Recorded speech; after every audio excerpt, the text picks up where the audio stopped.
more people arriving. Should we enjoy some sitting? Yeah. The antidote to the GPS and everything else. This is a different GPS. This is the God positioning system.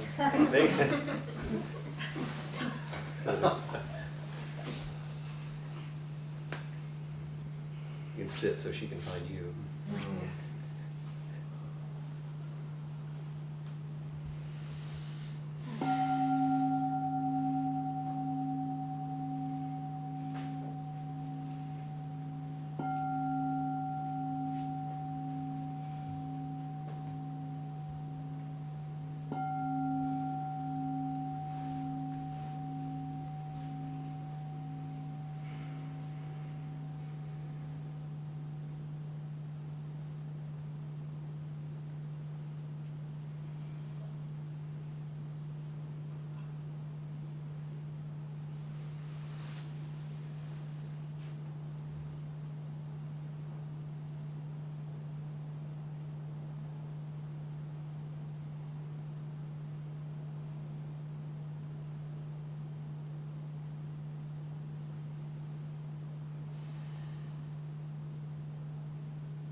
In this brief time of sitting before our final class,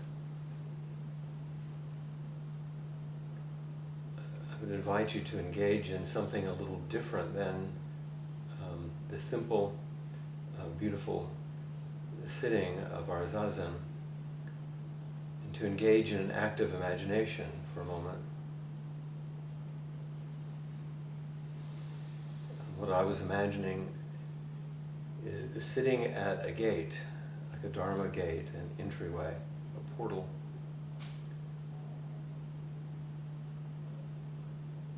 And an artificially, I realize, image, but an artificial image between the dark and the light, between the conscious and the unconscious. a gateway between what is ordinarily seen and that which may be behind you in the rearview mirror, as it were. However you imagine it, without a valence of good, bad, no good and evil, no judgment, just simply that which is seen more clearly in the light or in consciousness and that which is seen less clearly, or maybe turned away from even. And you sit at the gateway, you sit at the threshold, able to look both ways, able to reach out into both spaces, and maybe with a heart and a mind open to the whole, with no demand, only invitation, but full of presence.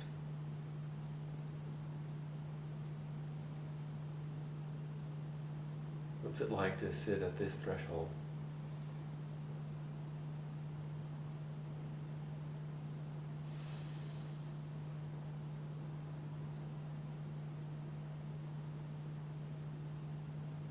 There might even be an arrival on either side, or a movement between, visitors that come sit with you.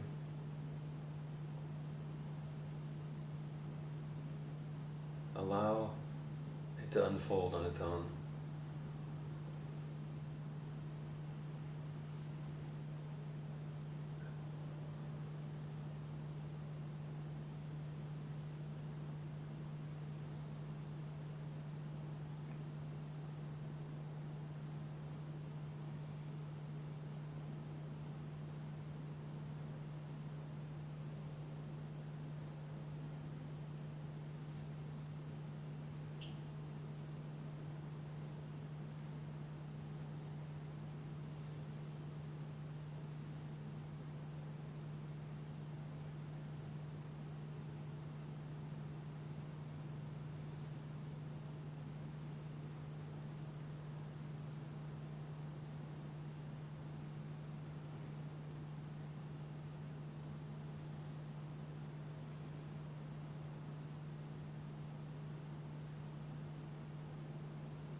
There's certainly no requirement that you follow my recommendations or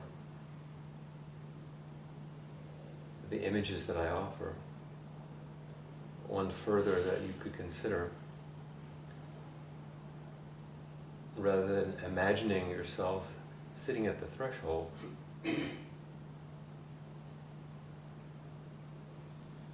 that you realize a vast and gentle, unbound awareness which incorporates everything.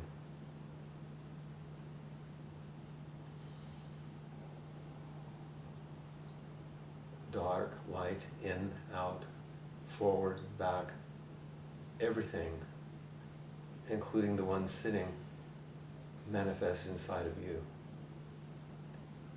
Not inside of your small body, in awareness, in the awareness.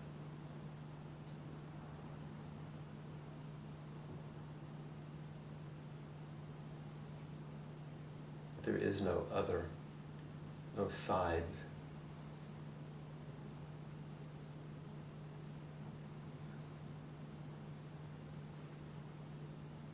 Just the fullness of total presence.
And if you would now, I would recommend that you notice the obvious, that you can hear my voice. If your hearing is good enough, you might hear the traffic in the background, the sound of the air conditioner. You might feel sensations on your skin of temperature or air moving. And you certainly might feel sensations inside your body. An ache in the back, a tension in the shoulder, a twinge in your knee, something. A pleasant, relaxed sensation.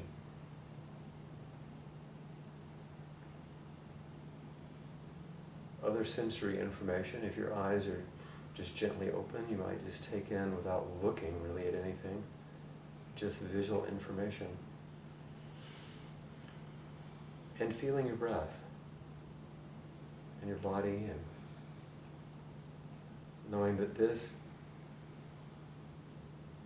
incarnate manifestation of everything we've just spoken of is human and complete.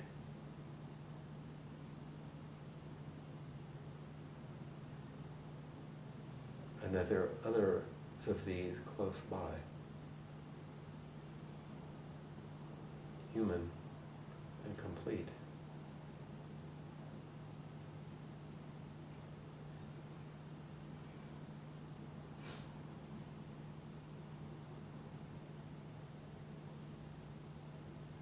And taking care of this body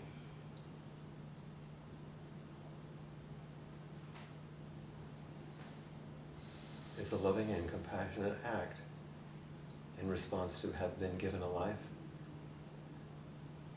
Caring for each other is a kind and generous act in response to have been given friendship.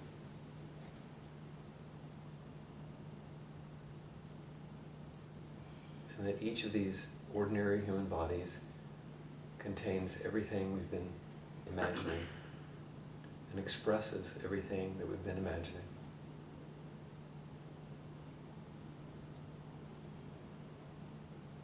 Without a body, we wouldn't experience our humanity.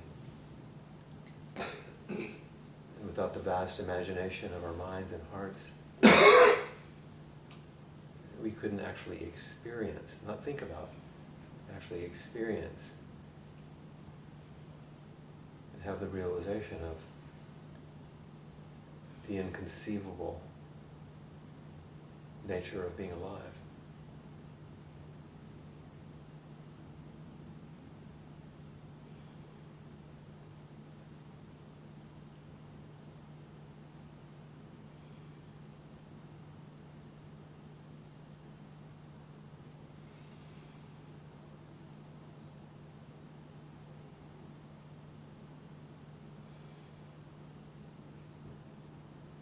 Simply breathing.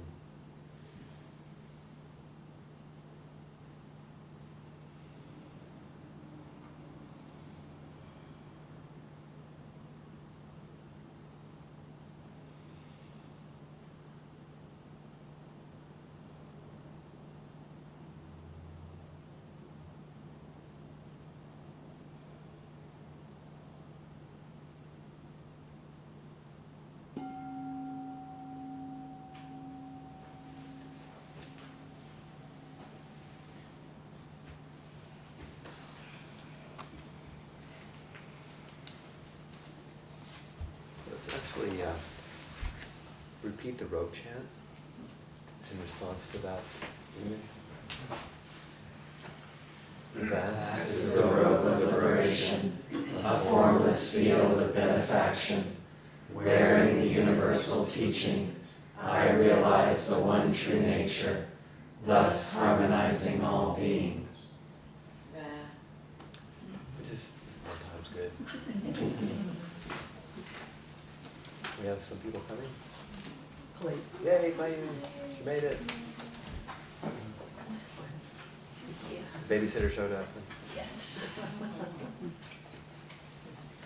So,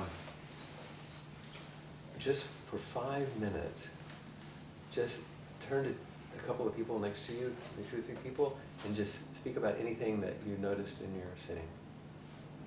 I mean, I offered you quite a bit.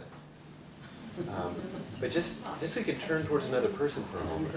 You know, you got 3 minutes. A whole group there. Chime in with these gals or those. They'll include you. I felt that as well.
I can say something with me. I really like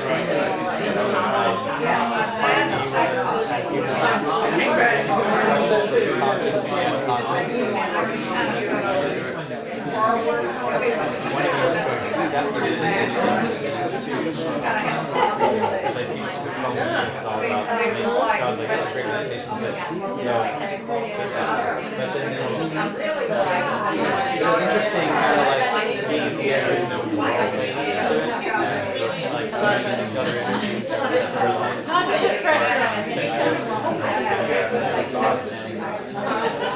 in direction. That's awesome. They're like kind of like the 10 to the left or 10 to the right. Like a pair of 6 people. And then he said,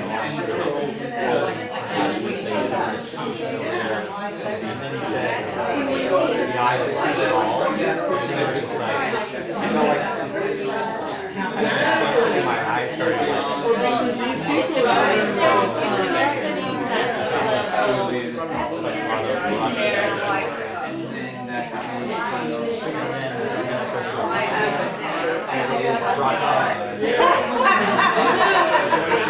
much the rest of the night, I kind of lost a lot of the rest of it. So it's going over to find where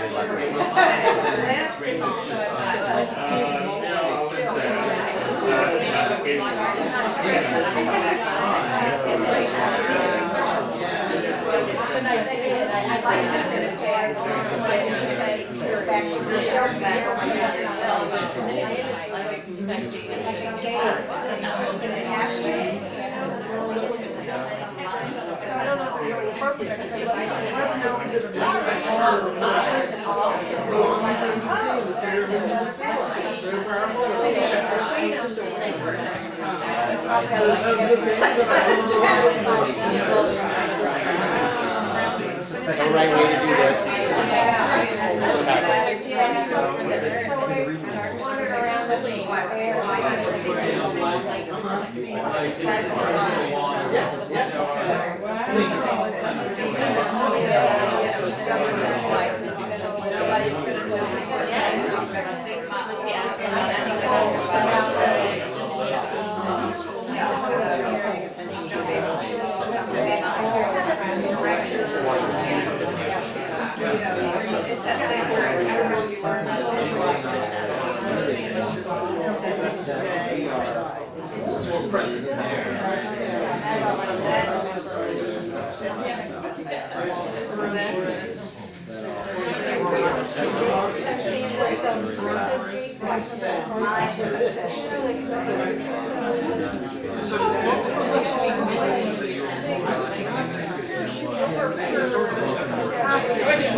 a lot of energy.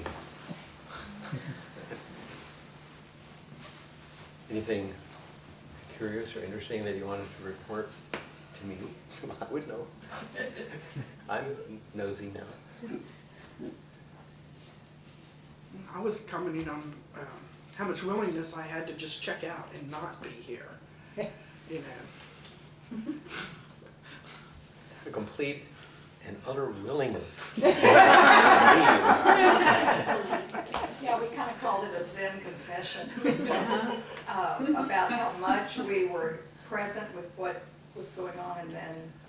Well, I gave the permission that you Right, didn't follow what I right, was saying. Right, right. It may have just been for my own amusement. I noticed it was interesting as you were speaking. I was actually moving in the direction you were starting to speak before you said the words, meaning the. I was following you? Yeah, yeah. It felt like that. It kind of felt like that, you know, as you were talking about the gate and, you know, you're in, you're out, and all of that visualization was happening before you actually said the words. So I thought that's pretty cool. Yeah. The moment, Go ahead, go ahead. the moment where it was like, here's the unconscious and here's the conscious, and then when you said, I don't know how you said it, but basically the eye that kind of can see it all, it was really kind of an intense flood of energy, and then my eyes felt like they were like spasming, like, that was a really powerful. Yeah, boom. It felt that way to me. That arrived, and so I spoke it. Because it was like, oh. Somebody, you were saying? Well, mine was interesting. I had stepped from the middle into the darkness, and there have been 2 of my core wounded child parts that I've been working with throughout this past few months. And all of a sudden, I took them with me, and I held their hands, and we walked into the light together. But then we were in the light, but it was okay to still have the darkness around us too. We sat with that energy. It was like, it's okay. This is all okay. That's a really interesting one.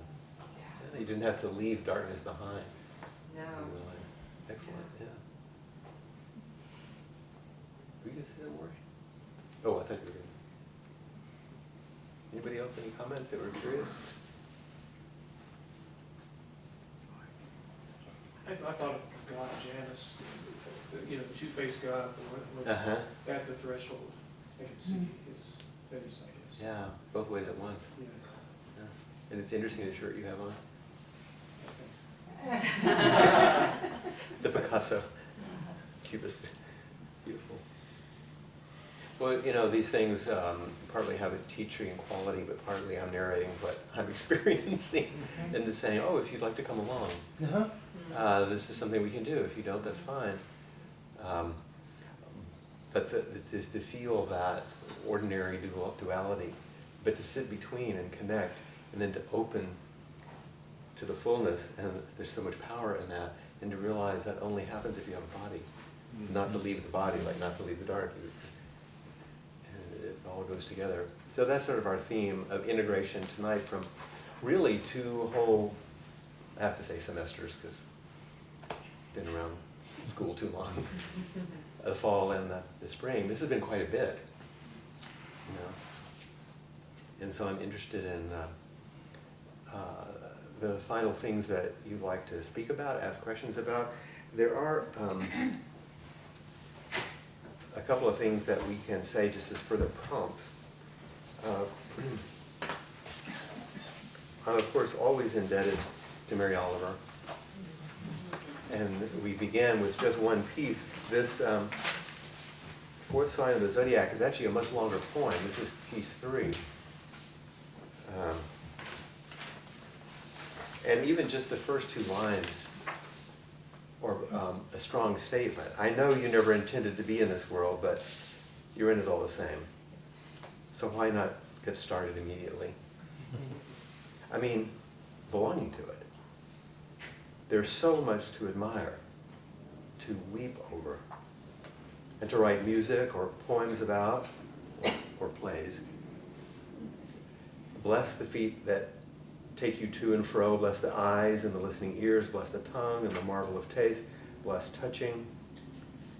You could live 100 years. It happened. It's happened. Or not. I'm speaking from the fortunate platform of many years, none of which I think I ever wasted. Do you need a prod? Do you need a little darkness to get you going? Let me be urgent as a knife then, and remind you of Keats, so single of purpose, and thinking for a while he had a lifetime. And then curiously after this, in the Tarrant piece on page 4,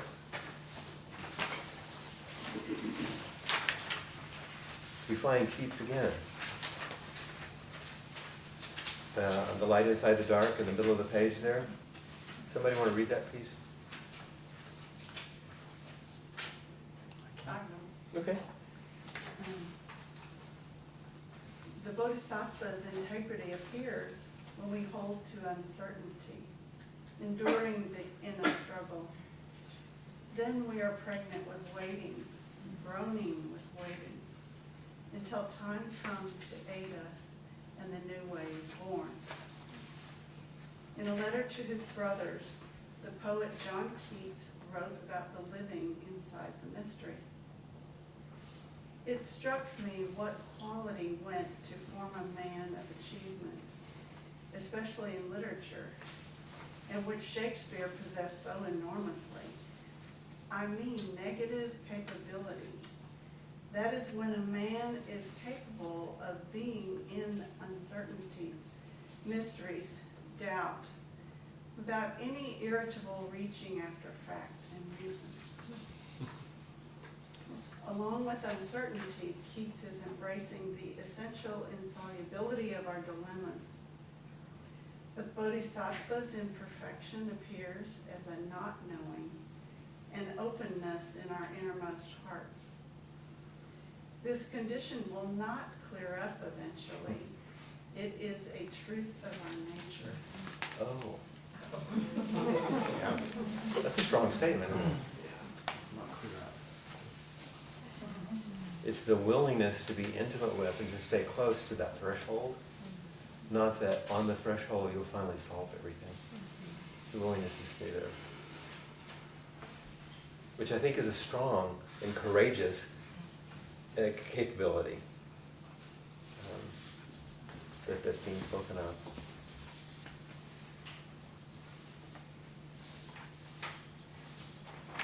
Let's also go back to the second page under Tim Burkett's book, Nothing Holy About It.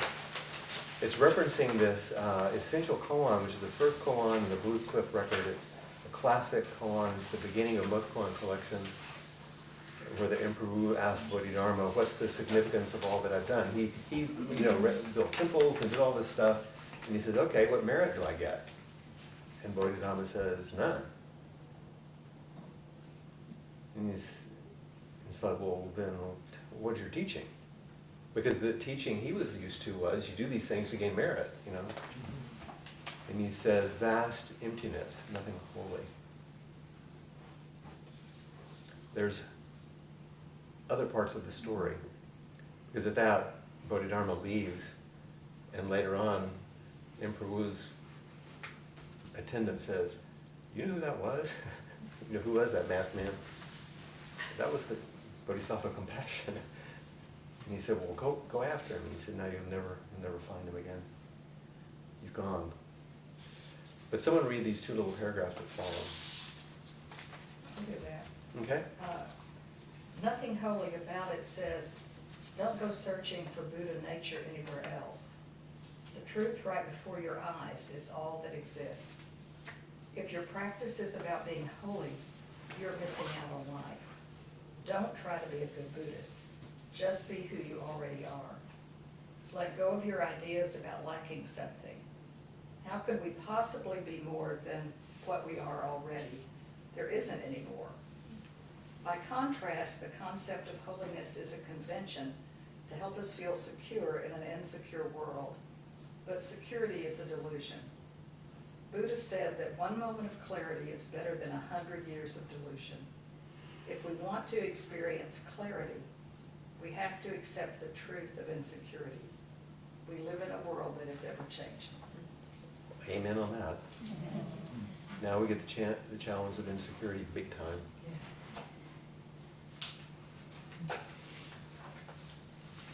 And just to have a little bit of a reminder, let's read on just a little bit more in John Tarrant there. Someone want to continue a bit? It's these next two paragraphs. The light inside the dark. The Buddhist concept of the Bodhisattva offers an image of spirit and soul coming together, a clarity and love conjoined in an integrity of being. The Bodhisattva does not transcend the world, but remains within its turmoil to work for the enlightenment of all. Early in the journey, we often hold an ideal of the inner life that contains a great deal of perfection, certainty, and purity. Now, with the integration of the soul, we have grown most interested in the illumination of compassion and in a modest participation in the fate of other living creatures. The later ideal includes as well a joy in our helplessness, in the nakedness that gives so sharp a quality to being human. Is that an amen? That's good. You want to read a little further? Sure. The Bodhisattva recognizes the dark side of spirit. If we are buoyed up into eternity, we lose certainty Oh, yeah, it should be certain. with our own humanity and cannot help others. Keep on going. So for reasons of the soul, Bodhisattva chooses uncertainty and imperfection, bending towards us and our suffering. That's an interesting phrase, isn't it? Yeah. Paradoxical and fully human creature, she is only whole if she is also incomplete. Mm. We might assume that the more pure we entered spirit, the more we would be able to help others. But this figure shows us the opposite is true. We are linked to life through what is partial. This is an improvement over our usual ideas of holiness, in which the saint is seen as impervious and untouched by the world, or else as luxuriating in a kind of orgy of renunciation. Keep on going. Okay. Might as well. You're in the Get over orgy the of reading blush. here. What's that? Okay. You blush on that one? Bodhisattvas can be of service because they have a gap, an opening through which we meet them. Yeah. Through their weakness, they are bound to the world we move in every day, with its dreams and broken hopes, its blood, sorrow, and generosity. They show us that our transformations too arise out of the place where things are not whole or satisfactory, the place where we suffer. We notice the truth of the Bodhisattva's way in our daily lives. When we suffer, we can grow sweeter. When we are in pain, it is amazing how much tenderness we are capable of and how much joy we can take in the happiness of others. Even in our anguish, it is one of the engines that preserves the world and makes possible our human joy. Only angels and monsters are always strong and transparent of conscience.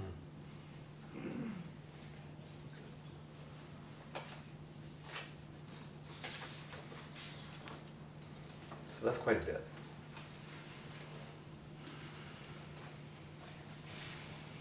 So what I was attempting to do, and there's more you can read, and maybe you've already read everything in here, but I thought that was a way just to kind of bring us together. I hoped in this last class, although we've ranged far and wide in particular aspects of understanding the concept of shadow, the realization, the embodiment of shadow, its expression in a particularly strong vein of energy called sexuality, its place in truth-telling and hiding, and how much that can distort our lives and the lives of others, and the need for integration, to be whole, to be human, to be community, to be connected. I thought tonight's the way to sort of bring some of these things together, and to speak about the ideal in our practice path is the Bodhisattva ideal, and that isn't a purified, saintly, and yet And yet, there is the aspiration of wholeness that isn't the kind of wholeness that we think of as pure or perfected, but is fully functioning through a human body and a human mind. So what comments or questions do you have? Where are you at the end of all this? Anne, So if bodhisattvas. come up here and talk, because it'd be much better, because everybody can hear you and we can get it on tape. For the others who might not be here. And plus, I know she asked the best question, so. And you have to stay close because of the video. And you're kind of saying it to me and them. Okay. Yeah. To everybody. You smell really good. Thank you. Everyone can smell my fragrance. When you're this close. So if bodhisattvas are flawed human beings, how are flawed human beings bodhisattvas? Wow, That was the thought I had. you were right. That's all. Is that what you would think also? Yeah. It's just that makes the whole world turn. The whole difference.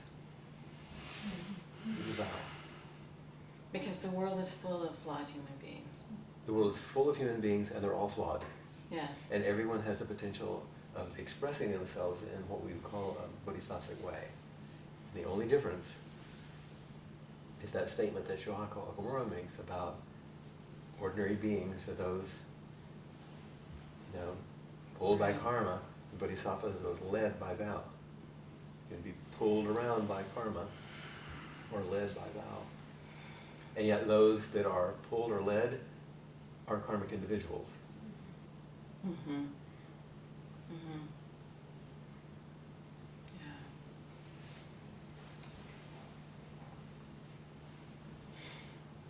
Thank you. It's an excellent question. It's like the turning point question, I got my excellent question to ask first. Plus you match the flowers really well.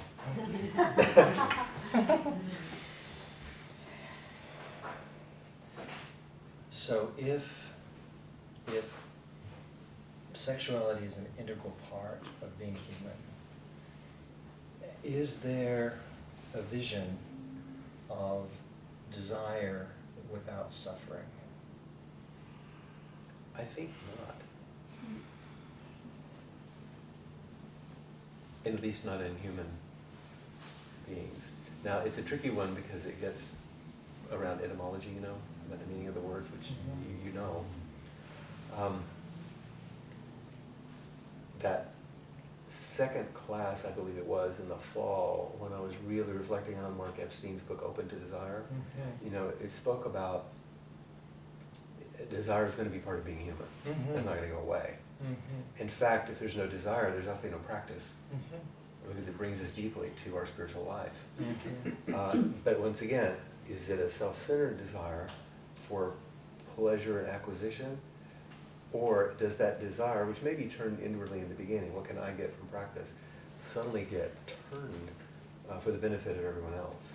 Which you do in a flawed and not perfect way. But you know that one is going to come with suffering because you're not going to be able to save everyone. If it's self-focused, it's going to come with suffering because if you're focused on yourself, you're going to suffer. And so it's just part of the condition. And I think that's why he's saying this is not something that you get over. This is something we learn to move with and dance with and realize it's the basis of the First Noble Truth. And dukkha. And it seems, though, that, so in Epstein's view of things, that part of the stuckness is that the thing you think you want you can never have because you can't be with someone the way you imagine, that there's a surface that can't be passed. But it also seems like what you said in the last few classes is that when we through practice and acceptance take back the parts of ourselves that we're usually sticking on other people, Either projected or put in shadow. then that must change the experience of, if not the kind of nature of desire. You know, that's, I guess, Because what- you're not looking for completion out there. Mm. Mm. What you're looking for is connection, union, sharing, literal intercourse in the broadest sense of that word, Mhm. whether that's genital or not, Mhm. that links us in this flow of life. It's full and robust and juicy and real. Whether we're in an ecstatic embrace or I'm holding you as you die, you know, and you've been there, literally,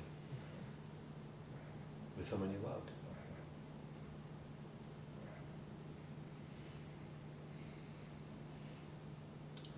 Desire is suffering. And sometimes it's beautiful. Mm-hmm. And the problem, you know, is that we don't desire enough. Mm. Not that we desire at all, like we want to get rid of it. That would make us bloodless, you know, and not quite human. And I don't mean acquisitive desire, materialistic desire, but that impossible desire that all beings be free, that all dharmas be entered, that all delusions be freed up, that everyone embody the fullness of the dharma, ways off of that. That kind of aspirational desire. But then it can get really heady and big too, and then it has to come back to between you and me. And sometimes when we share that with our animal body, it can be pretty wonderful. It can be, and it can be just a big mess, you know, as you know. But either way, there's a power that we're going to have to learn to negotiate if we're going to accept our humanness. This is a big, messy, powerful thing. And I'm willing to try it out. You know, in ways that maybe don't hurt somebody else and don't hurt me so much, because it's kind of what it means to be human.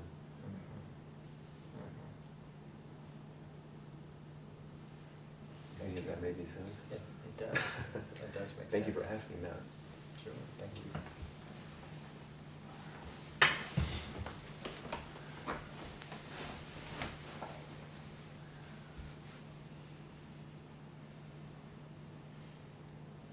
Is there anything else that interested you?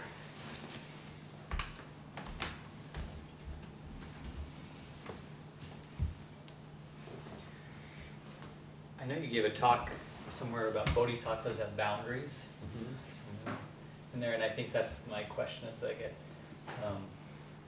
just those words bending towards suffering, and so just in the struggle, like I get kind of confused. Like I have a friend who does a lot of seducing, and it makes me not trust him, and it's hard to bend towards all the suffering that comes with, and I can't tell if I'm bending away from the place in me that seduces, or if I'm, you know, I get very confused in that moment of like, how, like, what is my bodhisattva activity towards That's a good question. during this break? And also bending toward your suffering, not the seducing, even just your own suffering in response to whatever you see in him. Yeah, when I see it, like there's a Yeah, when you that see it, you have suffers. some reaction, and then bending towards that suffering, not him. So that you can be as free or as clear as you can be, in case you can be a benefit. You don't know if you can be. Maybe he's not asking for anything. But if you can be a clear friend or a clear example, or just clear, you know, there's some possibility there. Yeah, I think I try to, I don't know if I am bending towards the suffering that comes up in me. It gets really murky or something, like it's Yeah. just like,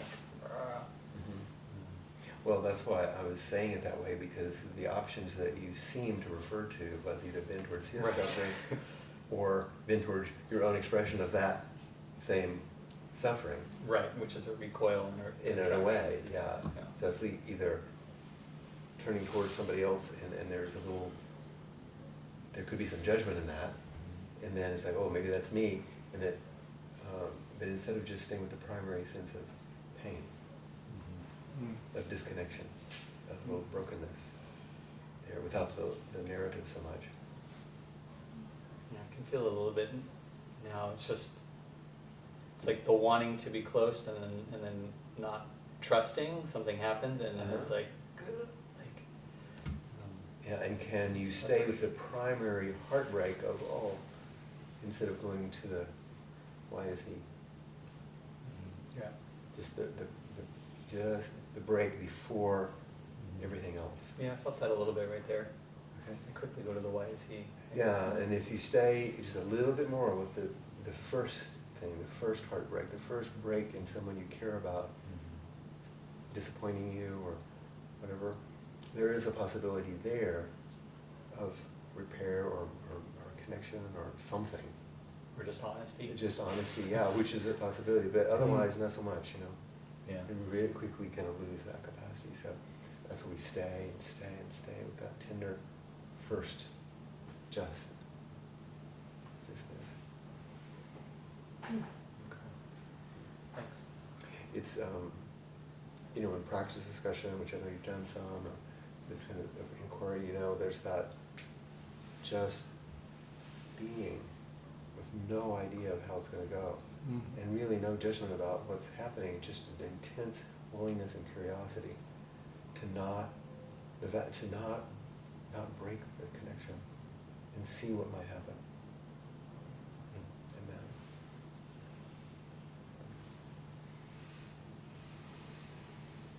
Okay. Because otherwise, my training, and your training some, you get too busy trying to solve, fix, understand, heal something, and it's actually too quick.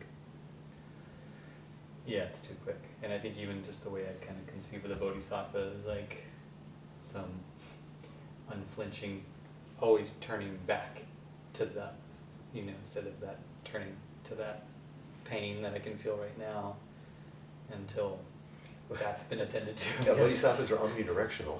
There's a lot of freedom to turn wherever, and knowing I'm not going to be able to fix everything.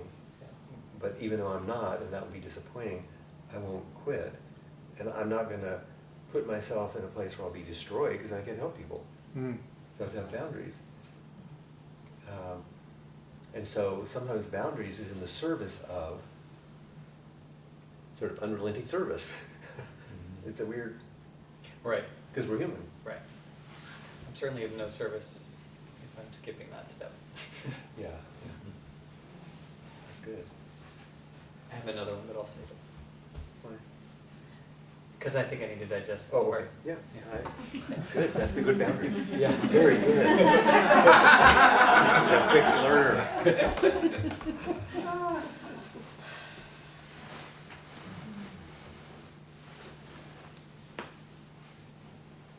See how much better the teachings are if somebody talks than if I just talk.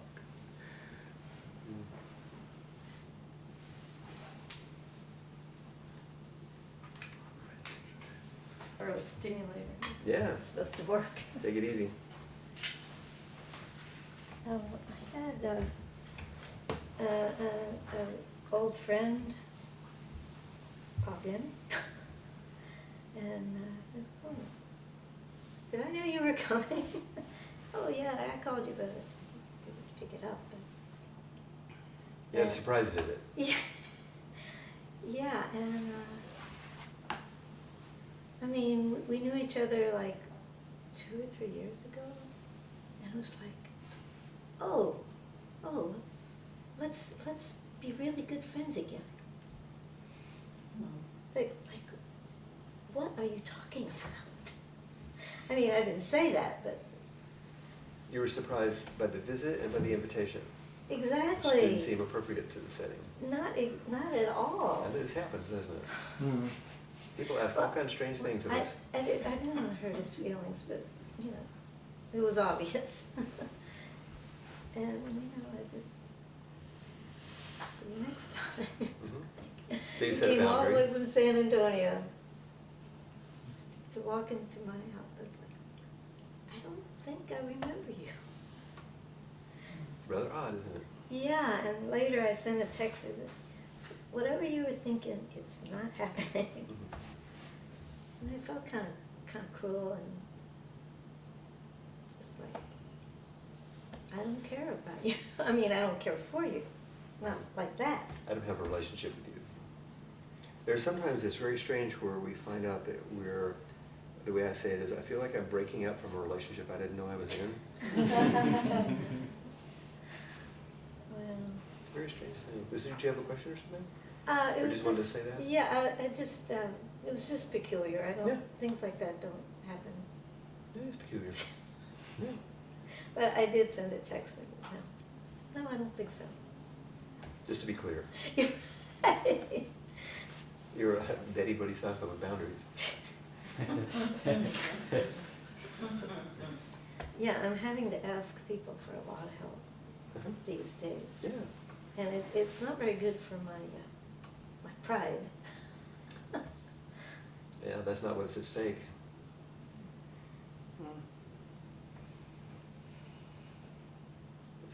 It's part of the orgy of relinquishment, which Self-reliance. increases as we get older. Well, it doesn't feel good. Of course not. Doesn't feel good to me either. Things I struggle with. Mine aren't as powerful as yours at the moment. But you never know. Yeah, I'm still gonna climb that mountain. Good for you. Have a go at it. Okay. All right, thank Yeah. you. You're welcome. Jeanette?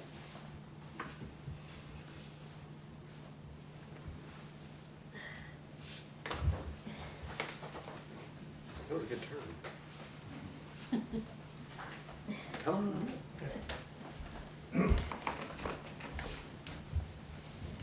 Just Good How you to see doing? you. Nice to see you. Yeah. Nice to be here, this wonderful space. You said earlier, you said not this or not that. And so how important is the anaphactic, in Christianity, there's the anaphactic and the cataphactic views. Is there I know not this, not that is a good one in Buddhism. And the negative capability that you talked about, that Keats brought up. But what about positive? What about the cataphractic? I'm not sure what you're asking exactly. Well, is there a positive affirmation that we should look at? Besides the Bodhisattva vow, Yeah, refuges, refuges, Bodhisattva vows, yeah, all that. okay. Yeah, there is a positive, life-giving path. It's not just about kenosis and emptying Right. and all that. Yeah. So, that's the, the Eightfold Paths and Bodhisattva precepts and. And the practices of a bodhisattva, the paramitas. Right. So you have generosity, you have Mhm. patience, you have all those diligence, things. yeah. Yeah, there's a beautiful path. And then the Brahmaviharas, the four qualities of loving kindness, compassion, equanimity, sympathetic joy. So most of it actually is a positive, life-giving, affirming, opening path to fullness and wholeness. It's in response to this realization that we're all Yeah. ever-changing, interdependent. Right. And so really it's a positive path based on this one kind of connectedness. Right, so it's sort of the middle way, between Yeah, the positive affirmations and the negative. yeah, I wouldn't even say there's anything negative, there's some relinquishing that goes on, but the relinquishing is basically a delusion.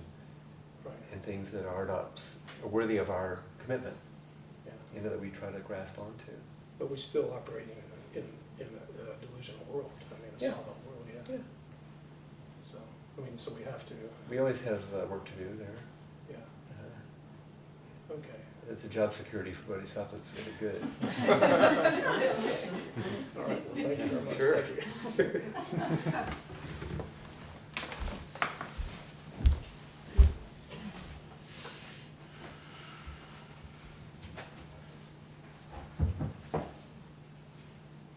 But that, not this, not that, that's really old, even before the Buddhist time, it was the Indian Yeah, that's the way Nyeti, the. of- the Indian way of defining Mhm. by negation. Yeah.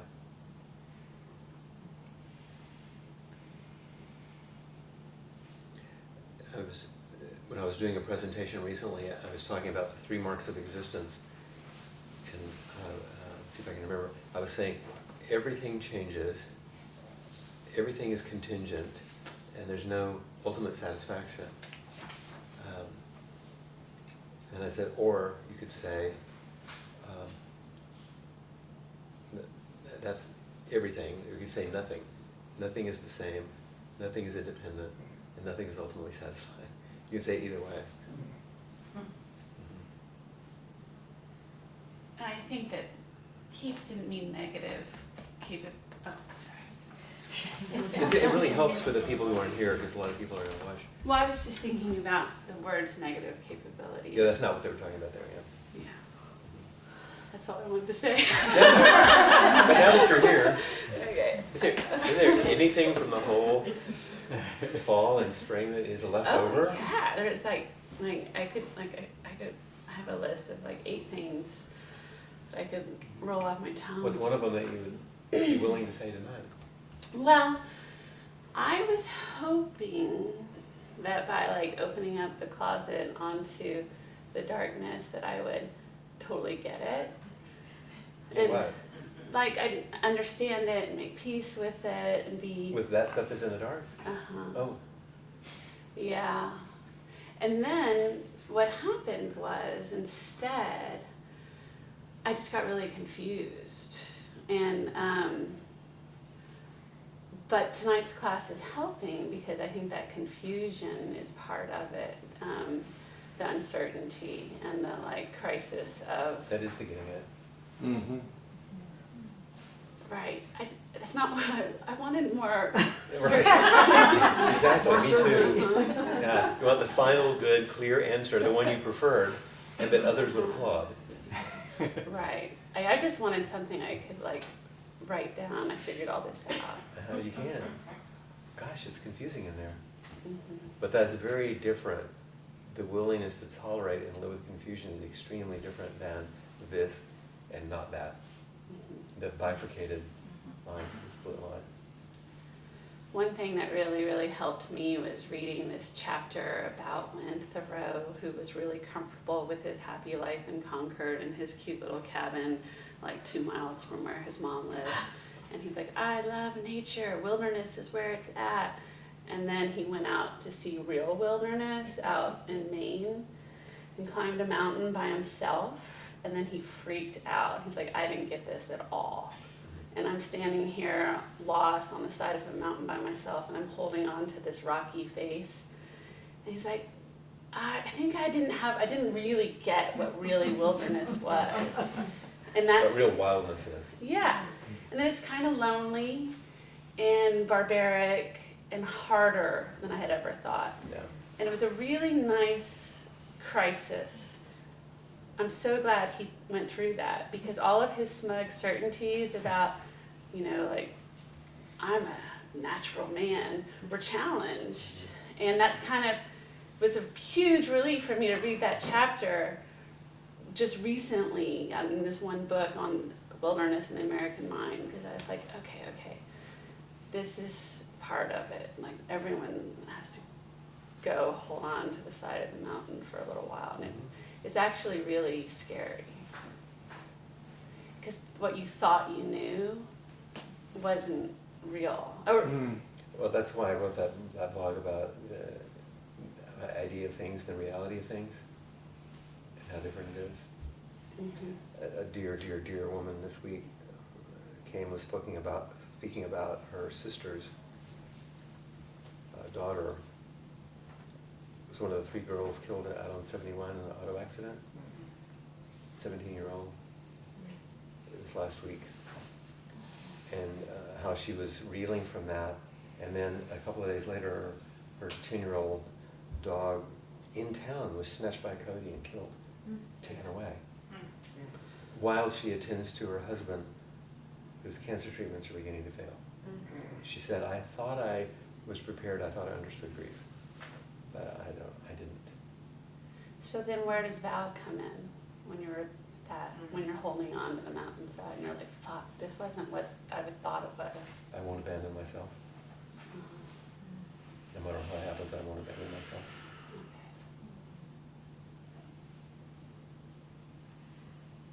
I'll be responsible for this life right now, no matter what happens. I won't collapse as a victim. I won't rail as a righteous victim. I won't try to be a hero. I'll take good care of myself, and I won't abandon me no matter what. Oh, Is I'm just thinking. I bet Thoreau was so much nicer to everyone when he got back to Concord. That's one of the things about deep practice. If you get your ass kicked enough, humility really works. Yeah. And we mostly need it because we're capable of such immense delusion. And that's one of the reasons that aging is such a loading process, because it just, hunts you down.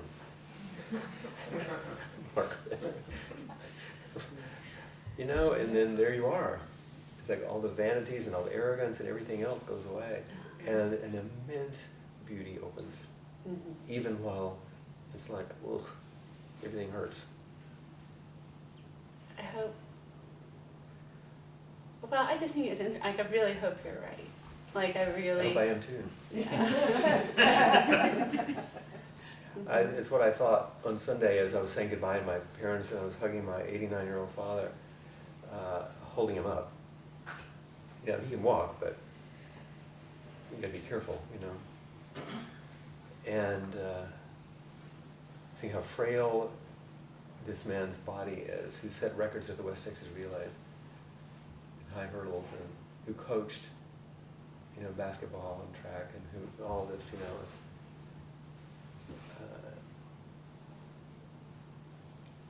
feeling him. This body that had been through so much, and knowing that my body came, and partly through his body, and my mother's, And seeing, I saw a video the other day of something, it was like a family event or something, and I was not really in it, except in the back, I was just in the background. They were filming something else. And the Flint in the video that I was watching, back was turned, so I was seeing myself from the back, which I don't, see. And I just reached down and picked up something off the ground, and it was exactly like my father. I mean, it looked exactly the way my father does, And it's like, oh yeah, there I am. Like it or not. And if I'm lucky, if he has many good years, And knowing that, he's not going to live very long, even though he's okay, sort of. I mean, there's nothing, but you're an 89-year-old man. It's not going to be a lot longer. So, savoring every moment. And feeling those hugs. And for him to break the hug and look at me and say, thank you for being here. Just this time. Each time. Thank you for coming, and thank you for bringing us food, and thank you for spending time with us. Way different than the old days. Well, thank you. And I usually really do, I think you're right about most things. so thank you. I don't think I'm necessarily right, but I do think at least most of the time I'm willing to keep looking. Right. And the moments I'm not, that I'm counting on my friends and my students to turn me back. Yeah. And there's no shortness of willingness. You're game to go there. It seems to what I'm tasked to. At 25, when I started working with people who were dying in the hospital, it was a very interesting challenge to start that early. And then to work for 5 or 6 or 8 years to where I really got to where I could be in that environment just at the time all my friends started dying at my age, in the early 80s. And then going through that.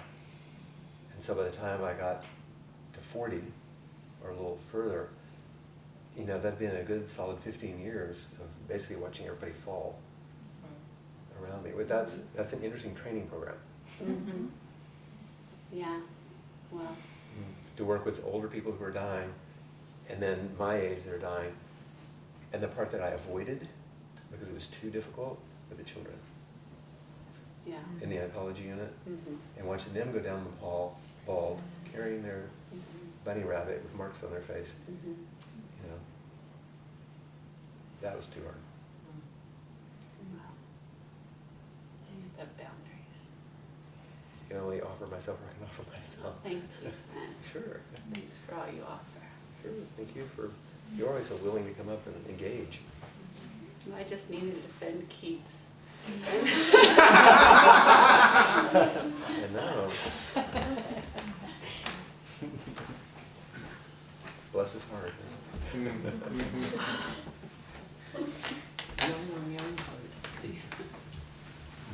So, We had a day, hadn't we? Yeah, it's been a long one. Yeah. 3 hits. So it felt like I wanted to just avow a little something and then ask a question, slightly different. But I think I started this class, there were 8 classes in total. There was some naive notion of, you know, finally we'll get the Buddhist perspective on, you know, and then, but I think my takeaway is obviously there is no Buddhist perspective, there's just paying attention, just really close attention to what's happening. And we could think of all the permutations in these terms, sexuality and dark energies, and we could continue playing with that, but there's no answer. There's nothing that's illegal, there's nothing that's legal, there's right, just Pay attention. paying attention. Tell the truth. Don't show up, don't be attached to the outcome. Right. But in some practical terms, I did get to thinking that all the huge scandals that have rocked the Zen communities, they've all typically been of some sexual nature and that there's been some mishandling of this energy. And I was just wondering if there's, if it's, in a sense, the fault of the energy, that energy just overwhelms some people and then boundaries are crossed that shouldn't be crossed? Or is it some issue of transparency, that if we acknowledge that this energy does exist and if we were only open about it, then there would be no scandal, because if you tell the truth or something. Yeah, I mean, it's just odd. It's just an odd thing that these great awake people succumb to this particular energy. That's not one of... It's really almost the whole reason for the class, in a certain way, is to help us realize that maturing or wakefulness doesn't happen with every stream going together. You can have a lot of cognitive development, be very, very smart, and be very emotionally immature.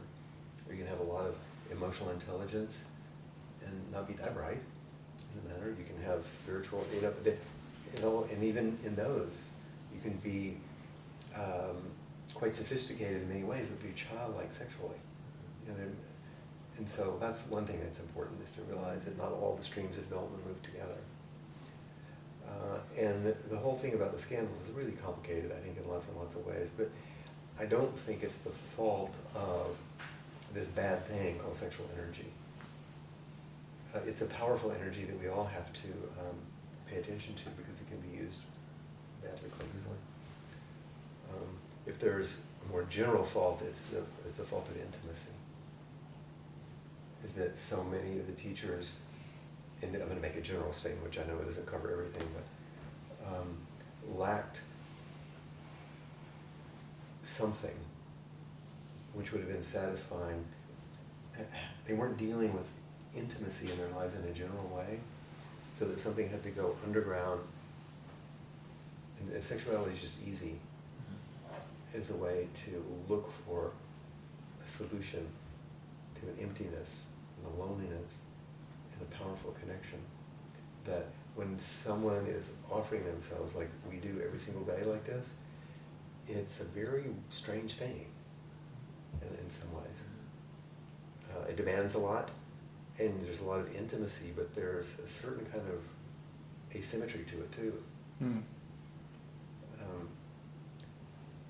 And so sometimes there can be an immense gratitude. I mean, she gave a whole Dharma talk on it this Sunday. It was beautiful.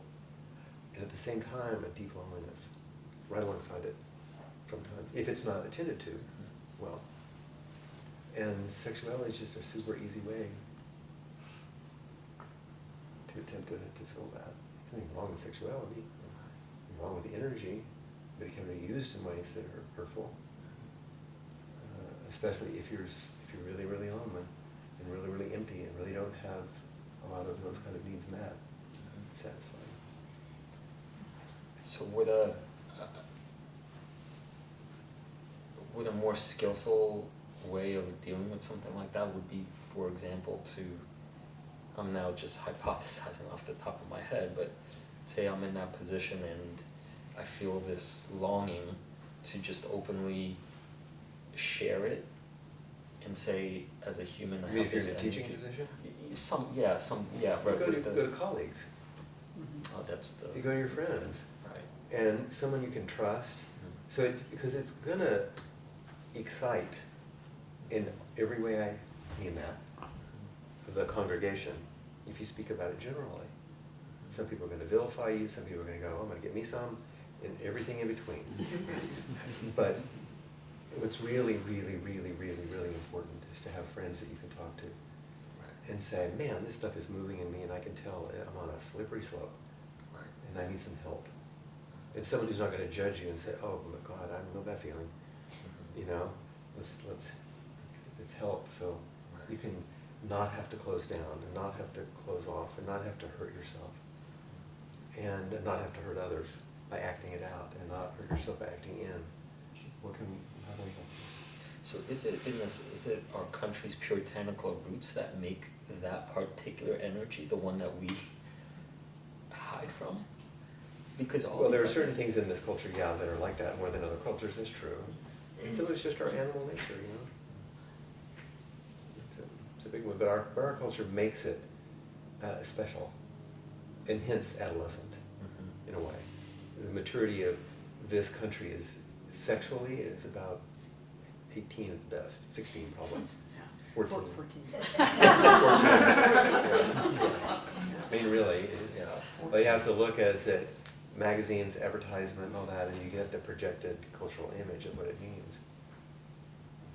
And because it works on that kind of desire and it sells well, so the culture's not very. And you know this as well as anybody, I would assume, even though you may not have spent a lot of time there. I mean, you came from Europe, but anyway, a lot of European countries, for example, have more experience in it. They kind of just laugh. It's like, oh, really? You people are so strange in America about this. And they're not just careless about sex. That's not the point. And we talked about this in the night, we were talking about sexuality. If it's not super repressed, you have a lot better, mature choices. It's not like it's either repression or unbridled expression. That's the American thing. Both. Yeah, both. Exactly, they go together. But that's It's schizophrenic. That's the 14-year-old. I won't masturbate. I won't masturbate. I won't masturbate. You know, and it doesn't work. That a more joyful understanding of bodies and humanity and all that makes it less, in some ways, less powerful, more wholesome, but not indiscriminate or damaging.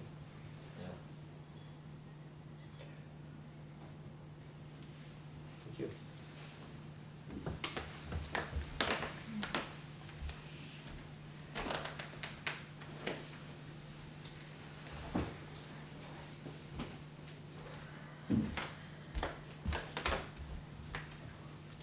It's so helpful when you come and ask questions. It really helps everybody.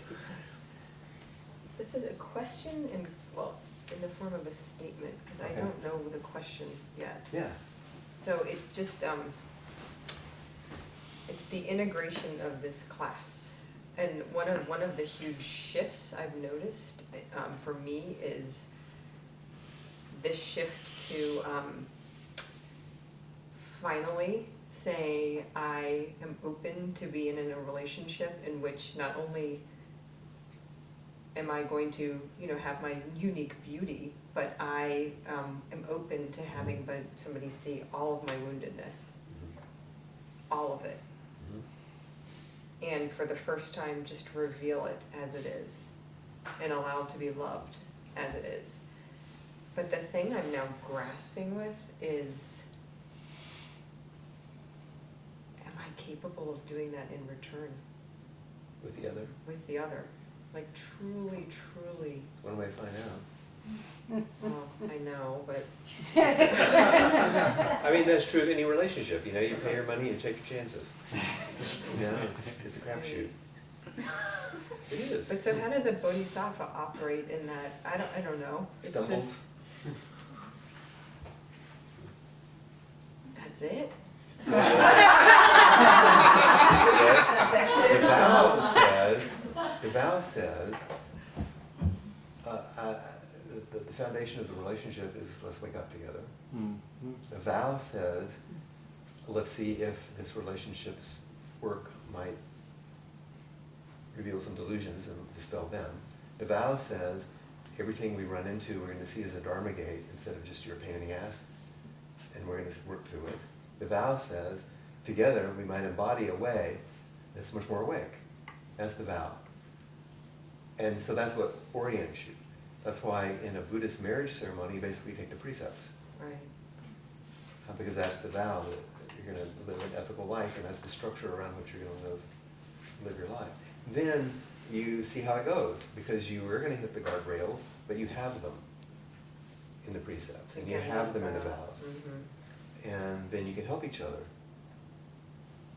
And so I think the hard thing is, that would be wonderful if you had somebody that was in the process of waking up.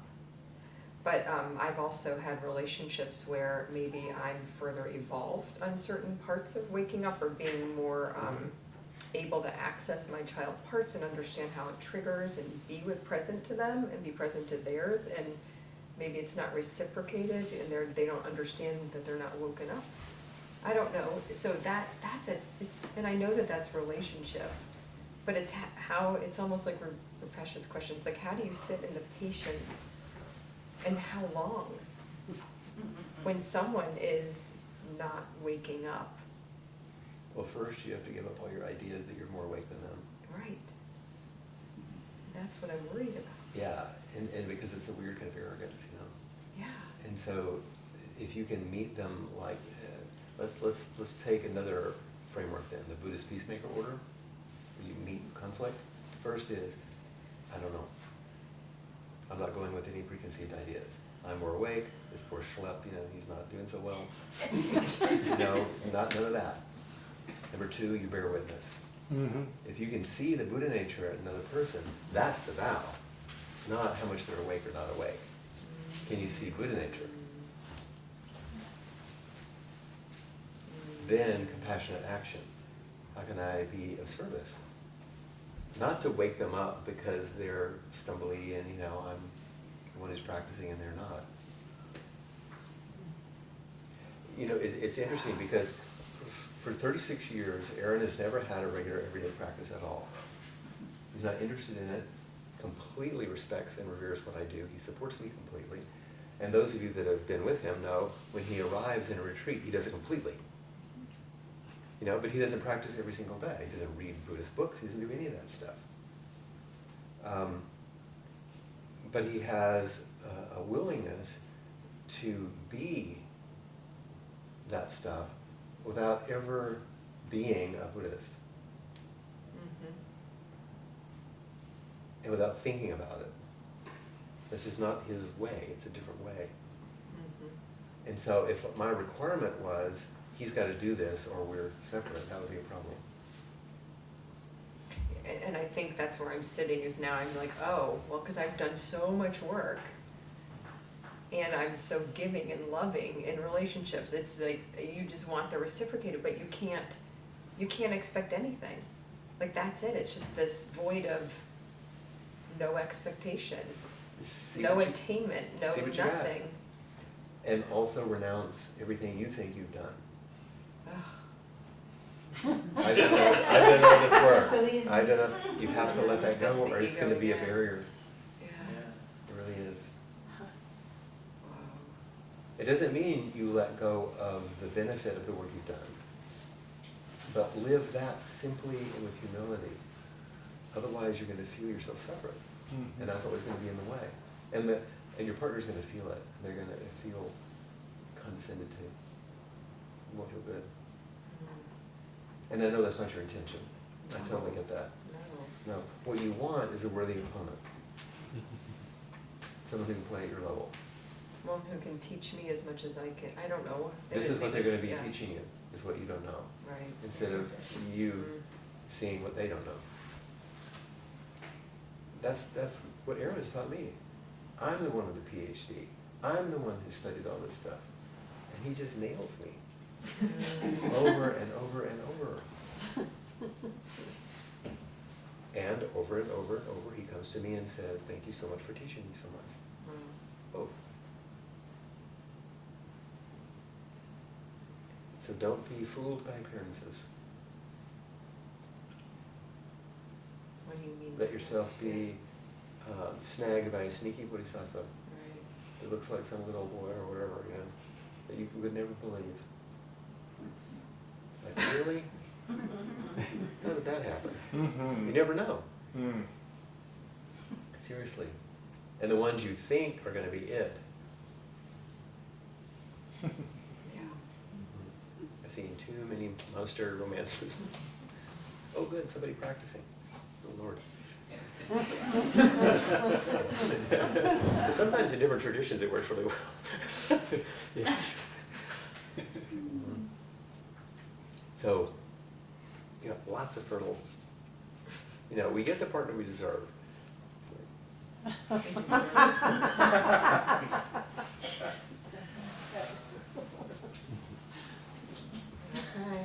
Yeah. It's a hard road. It's a fierce practice. Brave. Yeah. It's a fierce practice, this relationship thing. If you want things easier, don't get into a relationship.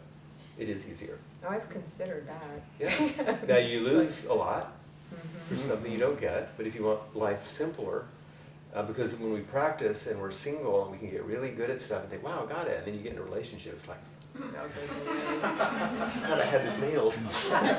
And this messy, it's their fault, because I was fine before I got in a relationship. And if they were just awake like me, then this wouldn't be happening.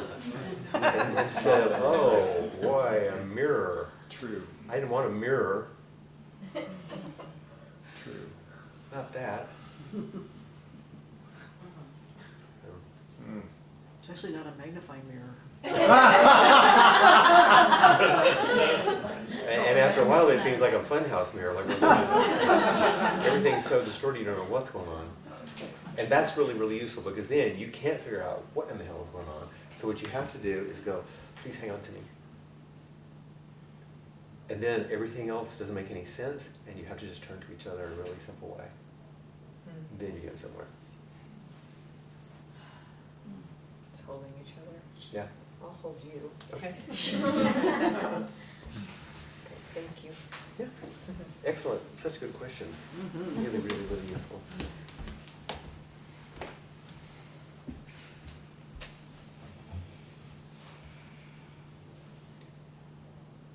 I've said this before, but I remember asking my therapist teacher, main mentor person one time, I said, why do people get married? Like, why would you want to get married? And he said, well, it's an interesting way to structure time.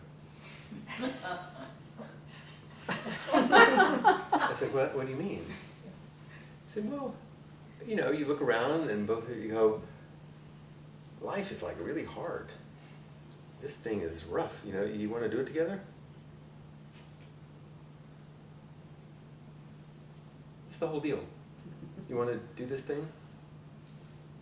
You know, there's no like, we're in love, it's all going to work out perfectly, this is going to save, this is going to fix, this is going to heal, this is going to... No, it's like, you want to buddy up and do this thing? Because we know how it goes. and we know how it ends. Mm-hmm. So you want to do it? It always ends in tears. Yeah. Let's dive in together. It's going to be something. And then sometimes you do that wholeheartedly and beautifully and fully and completely. And it has a beautiful arc to it that doesn't span your whole life. Sometimes the work completes after 5 years, 10, 15, 20, 20, 30 years. And it really completes. And you have more life. You go, oh, thank you. And you step away. Sometimes that does happen. The ideal about till death do us part. It's more like until death of this arc, we won't part. And I'm not talking about a sneaky way to get out. I don't mean that. I mean a true, deep commitment. And so that a true, deep separation at some point, should it not match your term life, has to be with the same commitment. Has to be the same, because the vows are to be taken seriously, so you don't just abandon them, or what's usual is make the other person wrong so you can avoid them yourself, which is disrespectful. You can be hurt and need to protect yourself, certainly, if there's damage, things like that, but I just wanted to put that piece in there. Could you say that again, until the death of this arc? We won't part until, because there is till death do us part, but it's not death of the people. Right. It's the completion of the lifespan of the arc. And that's a tricky one. You can misuse that. It's worth bringing up.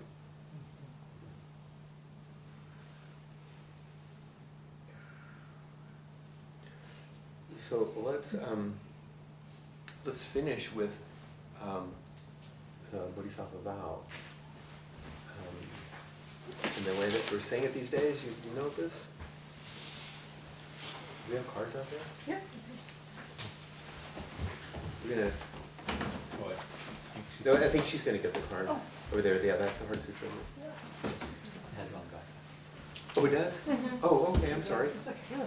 I didn't realize that. I'm behind her here. Here she is. But if anybody needs them, here, go ahead so you can see what we're going to chant. If you don't mind, one more minute. We're a tiny bit over here a minute. Is that going to mess up your babysitter? No, no. Oh, that's good.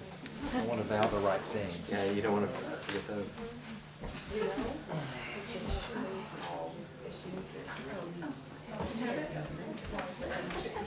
You've got more. Not more? I'll take one. Thank you. Thank you, Barry.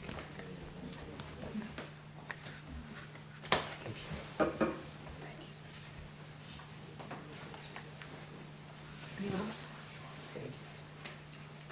Bodhisattva vows. Beings are numberless. I vow to free them. Delusions are inexhaustible. I vow to end them. Dharma gates are boundless. I vow to enter them. Buddha's way is unsurpassable. I vow to embody it. Beings are numberless. We vow to free them. Delusions are inexhaustible. We vow to end them. Dharma gates are boundless. We vow to enter them. Buddha's way is unsurpassable.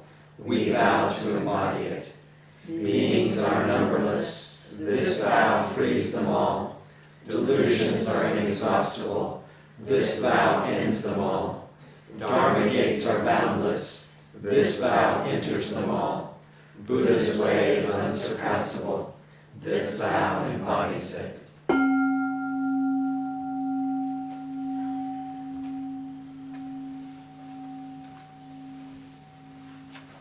Thank you for your wholehearted participation for all this time. And your homework is to email me and tell me what you'd like to study in the fall. What would you like to study? What you want to study in the fall. That's a long Anything, time. any ideas you have, just be as creative as you want. And just give me ideas, feed me as many ideas as you want. We'll find out what we're going to do together. Okay? Thank you. You can take these cards with you if you like.